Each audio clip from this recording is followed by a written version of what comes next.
My name's Emily. My name's Jose. My name is Mario. My name is Mason. My name is Dustin. And this is our project on making solar energy an option for everyone. The overall purpose of our code is to give the users the opportunity to see for themselves that solar energy is an option regardless of their location or their financials. We drew from two data sets, a data set that contains the cost of renewable energy and a data set that contains the solar irradiance and classification of countries around the world. Part 1 of our code asks users to enter certain information that will allow the code to calculate the energy output, the efficiency of the solar panels, the amount of days it would take for solar panels to produce user desired energy, the amount of land required to produce that amount of energy, and the percent of time the panel must be in the sun. Part 2 of our code allows users to see how much power per unit area a country is capable of. And Part 3 of our code has a cost analysis for solar energy projects that are residential, utility, and commercial. Our algorithm is split into 3 different parts. For part 1, the equation used was found in one of our spreadsheets. It was algebraically manipulated to allow the user to solve for a different variable. When the user runs the code, they will get a menu that prompts them to choose a variable to solve for. This menu will repeat until the user chooses a variable to solve for. From then, the program will ask the user for the other variables while making sure they are a valid number, meaning that they are not negative values or values greater than or equal to 1. If there is a negative value for time, energy, or land, the user will be warned, then prompted to enter the value again. If there is a value greater than 1, the user will be warned and prompted to enter that value again. The reason the percents must be between 0 and 1 is that the program asks for both percents in a decimal form. If the user fails to enter a valid value for any of their variables 3 times or more, then the program is terminated and the user has to restart the code. After all inputs are valid, the code calculates the value for the variable the user chose from the menu and outputs this value to the command window. After outputting the value, the user can choose from another menu to calculate a new value or different variable. If the user chooses to solve for a new value or variable, the section will run again, but if the user exits this menu, the menu will repeat until the user selects to repeat or continue. When the user selects to continue, the code will move on to the next section. Part 2 of our code focuses on the solar irradiance of countries. This refers to the amount of power per unit area received from the sun.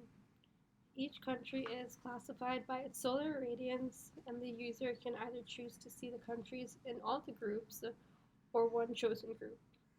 The second part asks the user to choose a desired range of solar energy in their chosen unit. If the user enters values that are not formatted to be the minimum energy value, then the maximum energy value, then the code continuously asks the user to enter the values again until the input is valid. The outputs are the number of countries within that range. The user can also choose to view the countries within that range and choose to repeat the analysis. Part 3 compares the user's estimated cost to the averages of the world's data from 2012. The 2 evaluations of cost for our code are CapEx and LCOE. CapEx represents capital expenditures, which is the total amount that was invested in the project. LCOE represents localized cost of energy and is the sum of lifetime costs divided by the lifetime energy produced. For both CapEx and levelized cost of energy, there are 3 categories that represent different solar projects. These categories are utility, commercial, and residential use. Though residential and utility-based projects are 2 separate categories, they have similar costs, while commercial-based projects are significantly cheaper, which also holds true with levelized cost of energy. A graph of the average CapEx for the 3 categories is also included to visualize these similarities and differences. For LCOE, the user will input their desired lifetime cost and expected lifetime energy production, and the code will output their project's expected LCOE and compare it to the 3 global categories.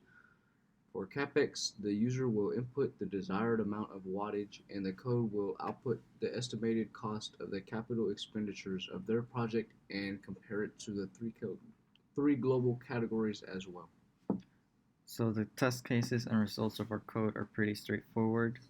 The test results for part 1 in this example show that the user chose to find the percent of time that a solar panel needs to be in sunlight to produce 500 kilowatts of energy per hour when we are given a land area of 900 meters squared, an efficiency factor of 50%, and when our length of time is a total of 36 days.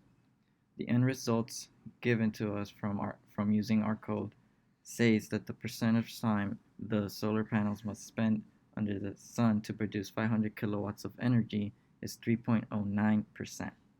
If the user were to select another choice to calculate, the outputs and inputs would simply reverse their order in the end results. If the user were to input on anything besides the asked margins or a string, the user would get a warning message and be asked to input the component again. When the user fails to input a value for more than 3 times, the program is terminated with an error. The second part of the code is intended to be a global analysis of data to compare the potential solar output for each country provided, and a user-defined analysis of the chosen country and their energy class. If the user decides to view all classes, we have split the energy output into 10 separate classes that increase as they progress and plan on identifying how many countries go in each class in the format of there are these many countries in class X that receives Y through Z kilowatt an hour per meter squared per day. They will see this displayed in the command window 10 times in total. For the test case, class 1 has 82 countries under the 3 kilowatt an hour per meter squared per day range. Class 2 has 107 countries in the 3 through 3.5 kilowatt an hour per meter squared per day range, and the rest of the classes are listed in the command window. If the user decides to go with the second option, they'll have the option of choosing between which class they would like to view, and then be presented with 3 choices regarding units, range, and the choice to display the countries to the command window. The user will have been presented with the choice of selecting what units they would like the range to be in. Here we see the user selected terawatts an hour per year. After that, the user gets to select the range. In this test case, it spans from 2 through 5. The user also chose to have countries displayed to the command window, and so the test case displays the countries of Baker 1, Cambodia, Johnson Atoll, and Vatican City. After that, the user gets a choice to repeat. After the user chooses to repeat or not, a graph of the capex versus energy output is displayed.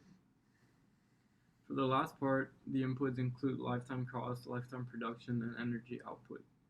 The information outputted is displayed in levelized cost of energy.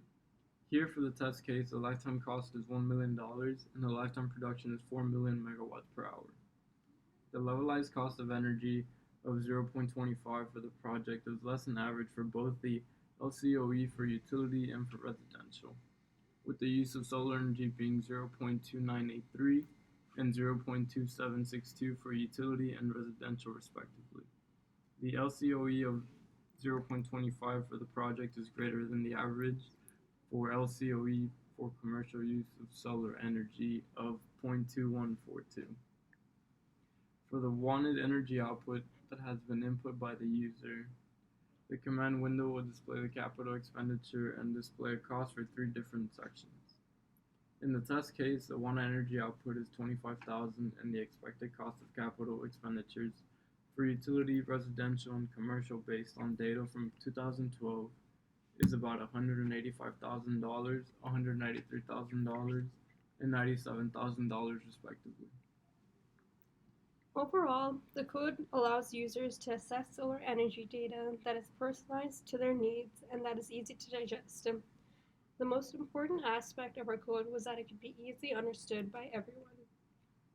However, there are some limitations to our code. Some of the data that we felt that was most applicable to our goal was somewhat outdated. Considering that it's unlikely that solar panels have decreased in overall efficiency and increased in cost, we can assume that the results are more promising than our results say. We would like to thank Dr. Kota and our TA Francisco for the help and aid that they've given us throughout the semester. This concludes our Posters podcast on solar energy. We hope you enjoyed your time, and we hope you have a good day.